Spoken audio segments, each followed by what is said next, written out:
Hey guys, it's Ghost57 coming at you from the power of YouTube through the internet itself. Okay guys, so in today's video we're going to take a look at this Gigabye windforce 780 from 2013 and we're going to see if it's up to the test for 2022. Stay tuned guys so we can see how it does.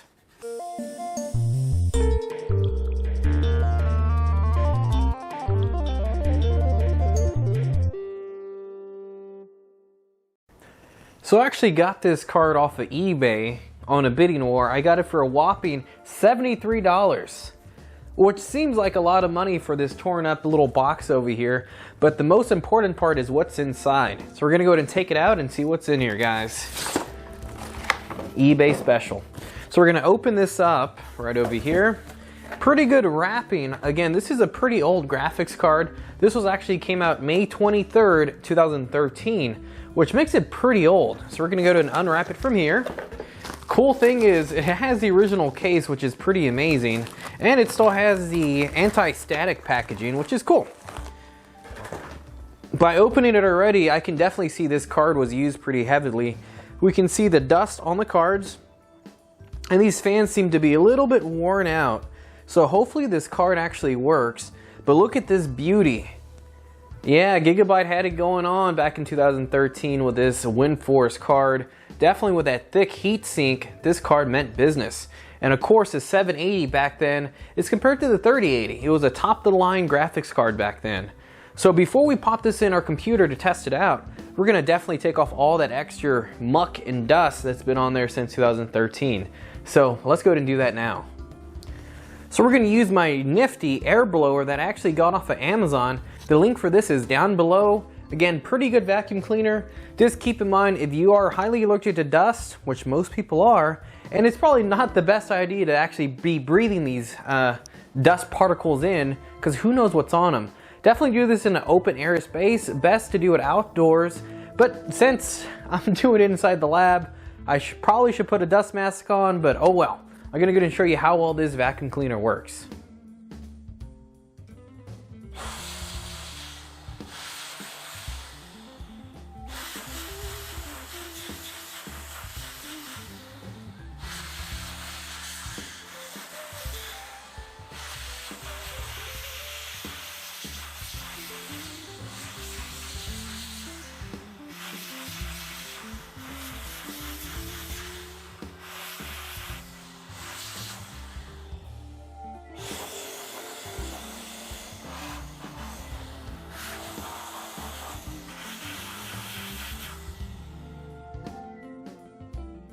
And there it is in all its clean glory. What a beautiful card when it's clean. As you see right there on top, it does take two 8-pin power connectors, and Gigabye recommends you to use a 600 watt power supply, of course depending on your other peripherals like the CPU power usage, but 600 is the minimum. So the cool thing is you do get a display port and HDMI, which is great, especially for monitors nowadays. That's still compatible, but it's such a beautiful card. And look, you can also do SLI for this. That might be a future video. But anyways, let's go ahead and jump in and put this in the PC and see if it even turns on. Okay guys, so we're gonna go ahead and put this graphics card into our test build. The cool thing about the NZXT H210 is that it can actually fit up to a 3-fan graphics card in here. Keep in mind, it does not fit anything larger than a 2-slot graphics card. So those newer cards like the 3080 that are 3-slot cards will not fit into this build over here. So we're gonna go ahead and put it in over here, which is very cool because this is a mini ITX case, and yet you can fit this huge graphics card in it. So push it down, you'll hear it clip in, and then hold it up a little bit because this is a heavy graphics card. Make sure to put your screw in there, guys, so you can hold up the weight, and you're good to go. For your power supply, make sure you have at least a 480 watt power supply for this graphics card. It does use a lot of power. So we'll plug in the cords over here and test it out. Stay tuned, guys.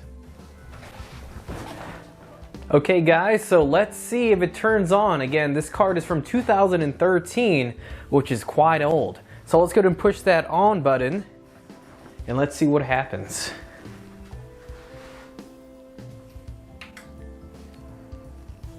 And it works. So we're gonna go ahead and game this thing out. We're gonna play a couple games and see how well it does.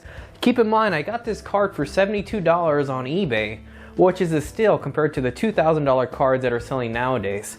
So let's put this to the test, guys, and see what it can do. So we're gonna go ahead and jump right into Overwatch.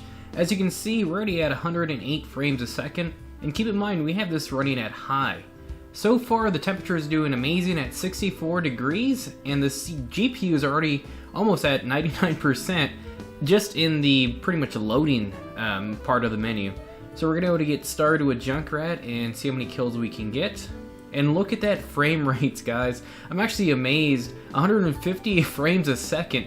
And we are using the old faithful Amazon special, the Asus Turf gaming monitor, which is 1080p at 144 frames a second.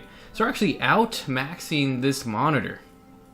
Look at that, 154 frames a second. This card's not even sweating, and very good on the temperature at 69 degrees Celsius still. I would say anything under 75 degrees Celsius is actually pretty cool. Anything over that is kind of medium, but you definitely don't want to get up into the 80s. So maybe that little blower that I got from Amazon did the magic trick. We're at 97% usage, 70 degrees Celsius. Everything's running excellent on this. Maybe I can get some kills. Definitely amazing. Keep in mind, Overwatch came out in 2016. So this graphics card, by the time this came out, is already 3 years old. But it is a 780, so it's one of the higher echelon graphics cards for its time. It's actually doing more than I thought it would be. This card is actually amazing me with only the 3 gigabytes of VRAM. I'm very surprised. So I would say this actually killed at Overwatch. I'll go ahead and show you the benchmarks that I did for high, medium, and low on Overwatch, and then we'll jump into Apex.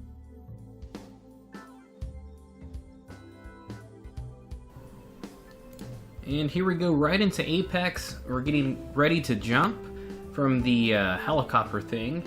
And this is one of the hardest portions to render when you have the whole map out. So you can see we're at about 50 frames a second to 47 frames a second.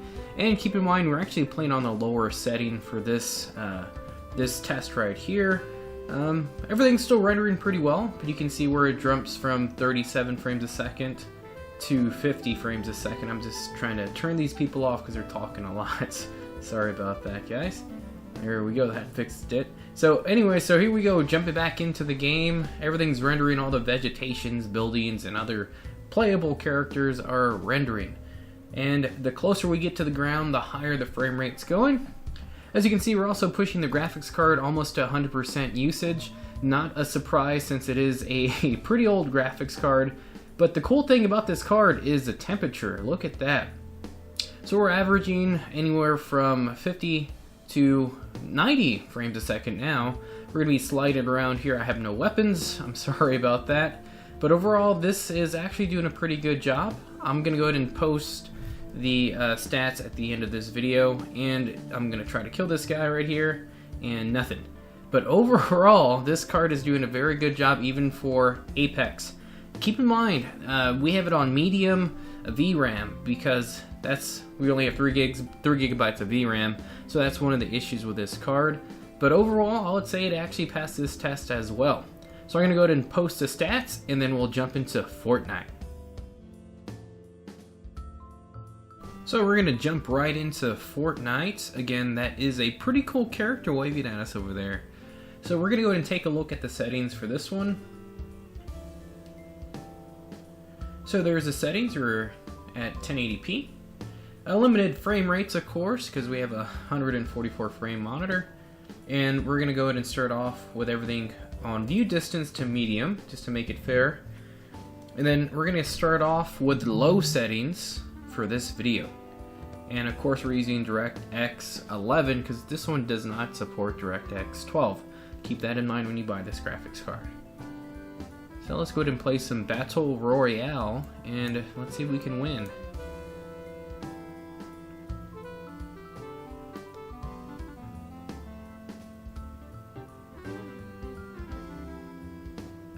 So already looking at it, we're doing pretty well on the frames, just by starting off over here with all these guys hitting me with sticks. So we're at 82 frames a second, we're at 60 degrees Celsius. Again, Windforce, y'all know what you were doing back then in 2013. Good job, Gigabye. 72%, 73% on the GPU, 90%. So this card, this game is not as intensive graphically compared to Apex and Overwatch, but I am playing on the low setting. Keep in mind I am going to post the benchmark at the end of the video, but just walking around the beach, hitting stuff, we're getting over 100 frames a second at times, so I think this is going to be a pretty good game for this graphics card. Which is great, because keep in mind, you're probably going to get this graphics card because you're on a budget, aka you might be buying it for your grandson or, I don't know, nephew or something like that. Someone young that might not have a budget, unless you're just very cheap and you don't want to spend $1,000 on a GTX 1080 Ti, which is an old graphics card itself. But yeah, so we're rocking and rolling with this card. So let's go and, I guess not jump into the game, but overall it's rendering everything, buildings, you know, there's no glitches or tearing or anything crazy. I think it's playable. If you notice when I zoomed in, we reached 135 frames a second, of course, because you're only rendering what's on the screen. And here's the fun part. So I always like doing this on the bus or helicopter or whatever you're on. It's just kind of going in a circle and having the graphics card work. So you can see we're at 80% usage because we're rendering the whole map. Vegetation, buildings, water, rendering everything on the map. So this should really work out the graphics card. You can see the people dropping. It's actually taking down our frame rates a little bit. And yeah, so we went all the way down to 40 frames a second as we're falling down into the vegetation. Everything's gonna start popping up. And we are playing on low settings, just so we can be a little more competitive. As you can see, it's not rendering the textures for my little glider thing, but that's fine because I can get more frames, which equal more headshots. So I'm just gonna go around the map, I'll get one kill, and then I'll be done with this game. The cool thing about this game is most of the people that play it are probably like 10 years old. I think that's the average. Maybe even younger. So you can get pretty easy kills on this game compared to Apex, which is just, oh my goodness, hard to get a kill. So I've already got a gun. I'm just gonna run around and get ready to kill somebody. But look at the frame rates, guys. So I'm in a room alone, 130 frames a second. Not getting hot, of course. Gigabye did a really good job on this card with the 3 fans. And back in the days, this was actually a pretty thick heatsink. Compared to the 3080, not so thick anymore. Those 3.5 to 4 slot cards I'm just playing, the 2.5 to 3 slot cards, very thick heatsink because those cards use a lot of power, of course, and a lot more powerful than this card. Yeah, but anyway, but that card, if you think about it, it's like what, 1,600 right now for a 3080. So I mean, if you have the money and you want to get ripped off, then buy it. If you want to wait for it to come out, eventually, hopefully, it will come out on retail price. Well, maybe in the future, who knows if that's ever going to happen. But for now, you can buy older graphics cards and still enjoy gaming. I mean, look at me go, jumping on spider webs, shooting people. I'm having the time of my life in this game, and I don't really like video games that much, but it's doing a very good job. So I'm gonna go ahead and get in this car, drive around in the car a little bit to see how everything renders at a higher speed. Again, look at that, guys, 110 frames a second on a $72 card. Amazing, amazing, guys. We're rocking and rolling with this graphics card over here from 2013. I mean, again, you can also play this, on your phone, I think. Well, I know my nephew plays it on his Switch, so, I mean, that can't be that powerful. But, hey, if you want to get into computer gaming and you only have a budget of $300 for the whole system, here you go, $75 graphics card, which is almost the most important part of the computer build. And I think I saw somebody over here, so let me kill him so I can post those stats and stop rambling off. I told you, he was probably like a 5-year-old. Yeah, so anyways, so this is the way the game goes, shoot people and you win. I like it, it's fun. You can drive around in cars, cool skins. Anyways, guys, so I'm going to go ahead and post this stats after this so you can see how well it did on high, medium, and low, because maybe you want to buy this card.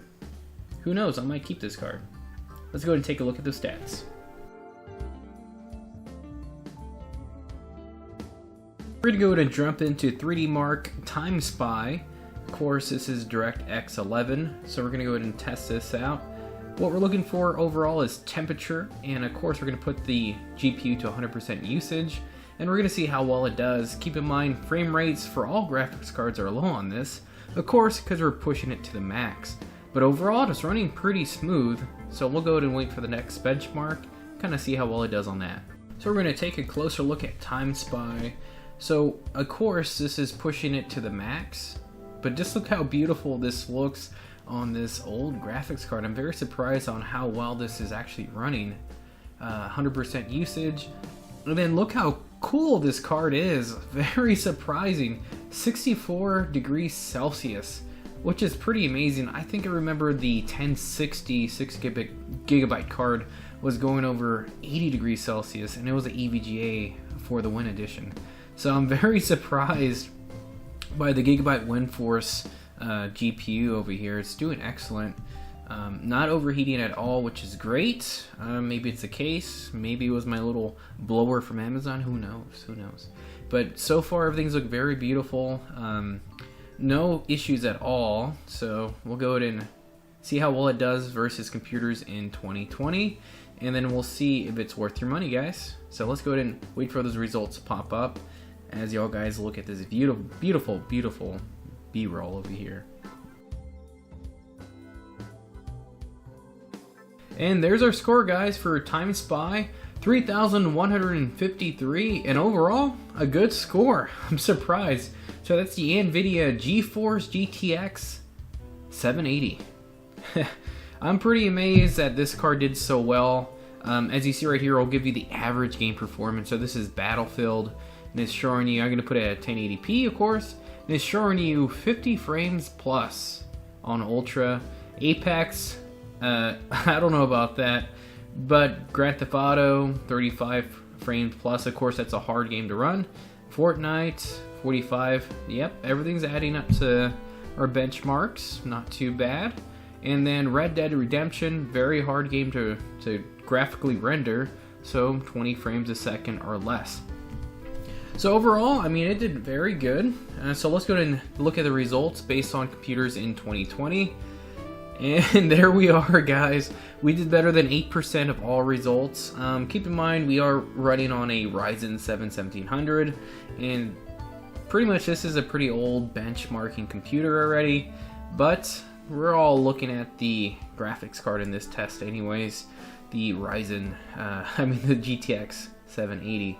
And I did actually put myself back at base clock for the Ryzen 7, 3.2 gigahertz instead of the 4 gigahertz I had it overclocked to. I just did that to be more fair for people that don't know how to overclock. But anyways, so we did 8% better than everything. So we did better than an office laptop. I guess that's a good thing. But if you see, the top performing computer has a 2080 Ti, 2 of them, in SLI. So that's pretty much why we did so bad. But I think it's still playable. If you would buy this computer build, it would probably be about $300 for everything, excluding the monitor, of course. But you can definitely move the monitor over to future builds in the future. So if you like the video, guys, just please hit the thumbs up button.